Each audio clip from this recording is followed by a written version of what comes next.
Berita viral selanjutnya yakni salah satu gerbong KRL Jabodetabek mengalami pelemparan batu oleh seseorang oknum. Kejadian tersebut terjadi di antara perlintasan Stasiun Tanah Abang dan Stasiun Duri. Kejadian berlangsung pada Rabu 6 Juli 2022. Video pelemparan batu pada KRL tersebut sontak viral di media sosial. Salah satu akun yang mengunggah video tersebut adalah @jktinfo dengan keterangan Rabu terjadi pelemparan batu pada KRL KA di 12437 Manggarai Angkai pada pagi hari tadi. Belum diketahui informasi lebih detail mengenai pelaku dan motif atas pelemparan ini saat sudah ditangani oleh petugas. Dalam video nampak lubang yang cukup besar pada jendela gerbong KRL. Selain itu terlihat kaca berserakan akibat lemparan batu. Menyadur dari Kompas.com, Manajer External Relation dan Corporate Image KAI Computer, Leza Arlan dalam keterangan tertulisnya menuturkan hingga saat ini pelaku pelemparan masih belum ditemukan pihak KCI. Petugas keamanan dan petugas terkait Stasiun Duri segera menuju lokasi pelemparan untuk mencari informasi terkait pelaku pelemparan kepada warga sekitar tempat kejadian. Leza memastikan tidak ada korban jiwa akibat aksi vandalisme tersebut. Adapun agar tetap melayani pengguna, gerbong kereta yang terkena lemparan batu tersebut ditukar dengan menggunakan rangkaian yang baru di Stasiun Manggarai. Insiden tersebut menyebabkan kaca pintu salah satu gerbong KRL pecah. Hal tersebut segera direspon petugas pengawal KRL dan petugas on-train cleaning dengan membersihkan serpihan kaca yang pecah. PT KAI Computer menyesalkan atas kejadian vandalisme terhadap sarana KRL. Leza membeberkan petugas KAI Computer di lokasi kejadian juga memberikan edukasi dan sosialisasi tentang bahaya pelemparan maupun aksi vandalisme terhadap sarana dan prasarana perkeretaapian. Peraturan tersebut tertuang dalam pasal 180 Undang-Undang Nomor 23 Tahun 2007 tentang perkeretaapian menyebutkan setiap orang dilarang menghilangkan, merusak atau melakukan perbuatan yang mengakibatkan rusak dan atau tidak berfungsi prasarana dan sarana perkeretaapian. Leza menambahkan bahwa KAI Computer menghimbau seluruh warga masyarakat khususnya yang tinggal di sekitar jalur rel untuk menjaga keamanan perjalanan kereta serta mendukung penuh gerakan anti vandalisme terhadap sarana dan prasarana perkeretaapian.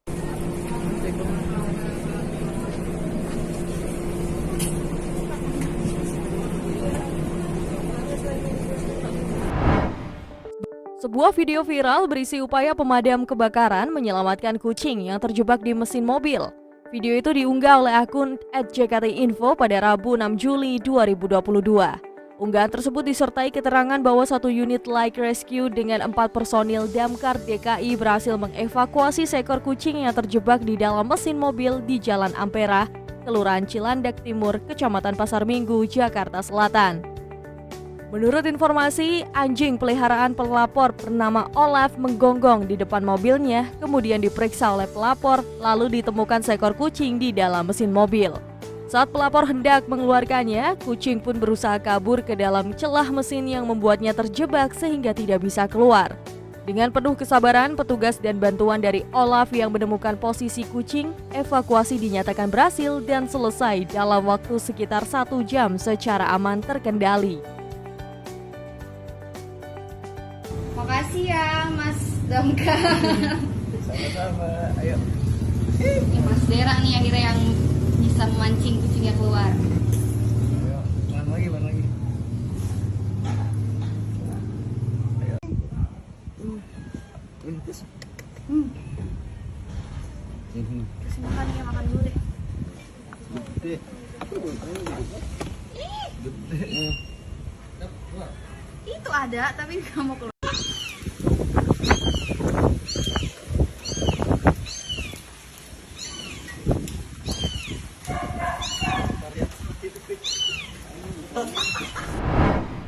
Kabar berikutnya datang dari tim nasional sepak bola U19 yang ditahan imbang oleh Thailand saat berlaga di AFF pada Rabu 6 Juli 2022.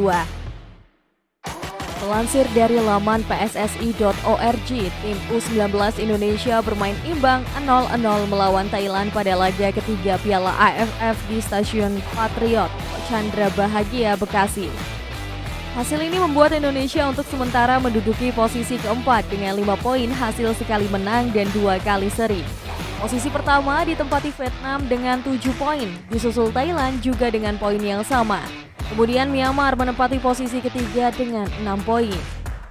Dengan klasmen sementara ini, skuad Sintayong harus menang pada 2 pertandingan sisa melawan Filipina pada tanggal 8 Juli 2022 dan melawan Myanmar pada 10 Juli 2022. Muhammad Irawan, Ketua Umum PSSI menuturkan bahwa pertandingan berjalan seru. Banyak peluang tercipta tetapi gagal membuahkan gol. Tentu ia berharap melawan Filipina dan Myanmar harus menang. Tidak boleh seri apalagi kalah karena Vietnam, Thailand, Myanmar, dan Indonesia masih mempunyai peluang yang sama. Irawan optimis 2 pertandingan sisa akan menghasilkan kemenangan. Ia menambahkan yang paling penting kita fokus dan jangan sampai kecolongan. Ia dan masyarakat Indonesia sangat berharap banyak tim ini bisa meraih prestasi. Tim U19 ini juga dipersiapkan untuk tampil pada Piala Dunia U20 tahun depan di Indonesia.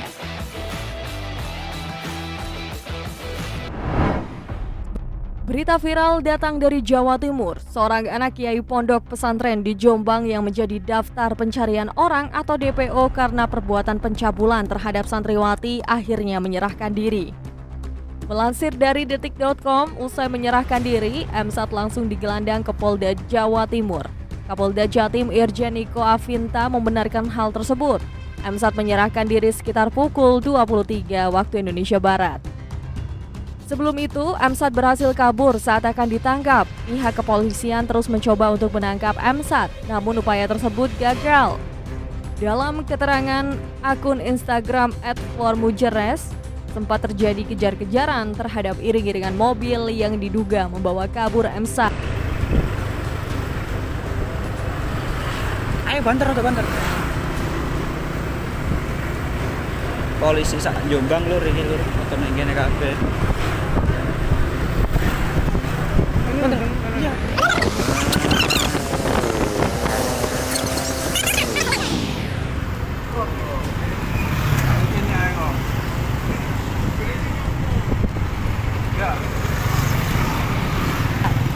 Tiba-tiba satu mobil diduga berusaha menyerempet motor yang digunakan polisi untuk mengejar. Kemudian polisi menghentikan mobil tersebut dan mengamankan 3 orang dan 1 pucuk senjata airsoft gun. Malam saat penangkapan, kepolisian mencoba untuk mengepung dan menutup jalan-jalan di pelosok. Namun setelah mendengarkan ceramah Kiai Muhammad Mukhtar Mufti, ayah M.Sat, Kapolres Jombang AKBP Muhammad Nur Hidayat hanya mengangguk dan mengiyakan apa yang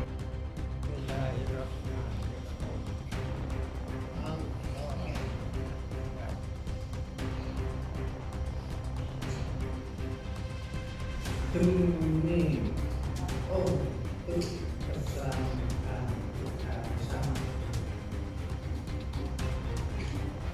demi untuk kejayaan Indonesia,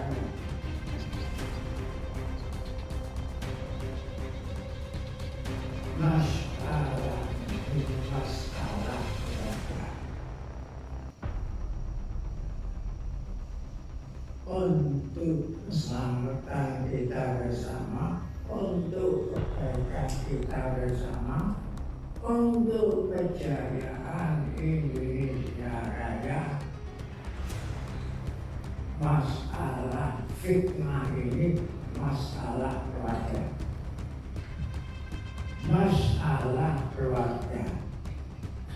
Untuk itu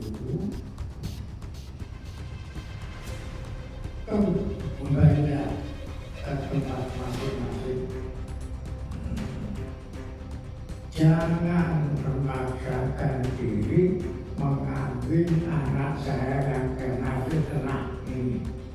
Semuanya itu adalah fitnah. Allahu Akbar, cukup saja. Allahu Akbar.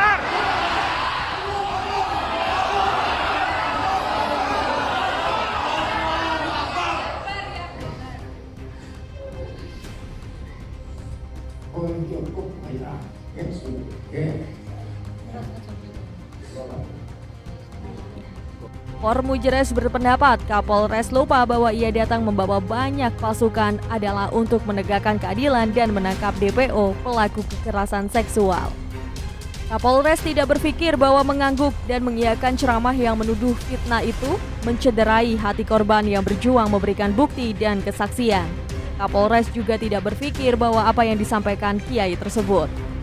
Tidak ada kolerasi antara skandal kasus kekerasan seksual MSAD dengan keselamatan bersama. Kejayaan dan kebaikan Indonesia seharusnya kepolisian jangan ragu untuk menangkap MSAD karena punya bukti yang sangat kuat. Formujeres berharap semoga korban, saksi, pendamping, dan semua yang solidaritas dalam kasus ini selalu diberikan kekuatan oleh Allah. Formujeres membeberkan dalam video yang telah tersebar di berbagai media sosial, Kiai Mukhtar, ayah MSAD di depan Kapolres Jombang berusaha menghalangi penangkapan MSAD. Ia juga berusaha mengaitkan kasus perkosaan yang dilakukan anaknya dengan tuduhan fitnah dan konflik keluarga. Narasi fitnah dan konflik keluarga ini menyesatkan dan terus diulang-ulang oleh pihak Sidqiyah. Mirisnya, para pengikutnya mengamini begitu saja narasi tersebut.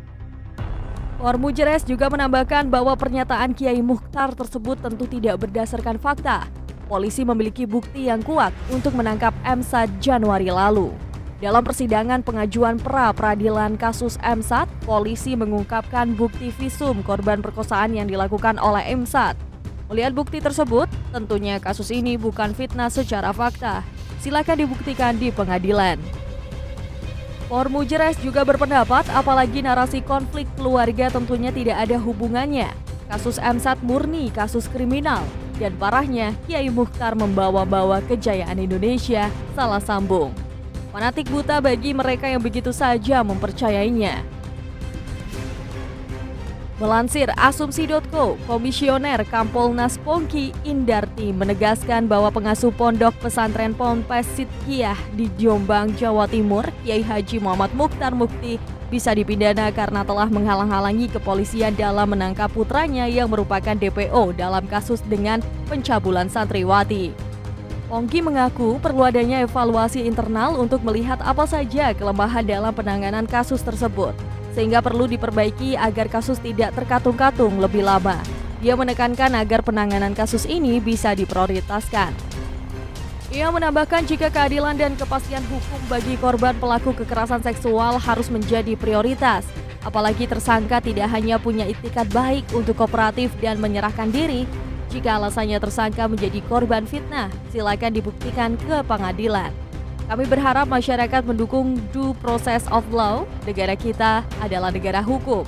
Polisi kembali melakukan penangkapan DPO kasus pencabulan Muhammad Subzi Azalsani MSAD pada Kamis 7 Juli 2022.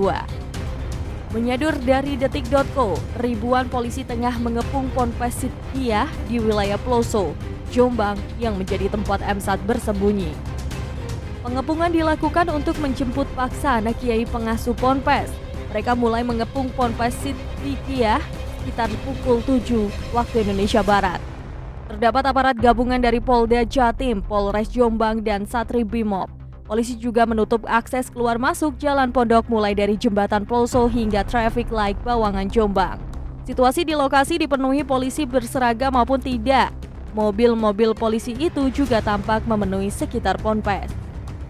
Sedangkan di pintu pesantren, anggota berpakaian lengkap dengan tameng besi dan senjata gas air mata disiagakan, sehingga tidak ada seorang pun yang bisa keluar masuk pondok. Di lokasi juga berdatangan ratusan anggota buruh segap dari Satbrimob. Mereka memaksa masuk ke dalam pondok. Sebelumnya, pada Selasa 31 Mei 2022, tersangka kasus perkosaan terhadap santrinya akan tampil di acara musik, meskipun statusnya menjadi DPO Polda Jatim. Konser tersebut bertempat di area belakang Ponpes Sidqiyah, Ploso, Jombang.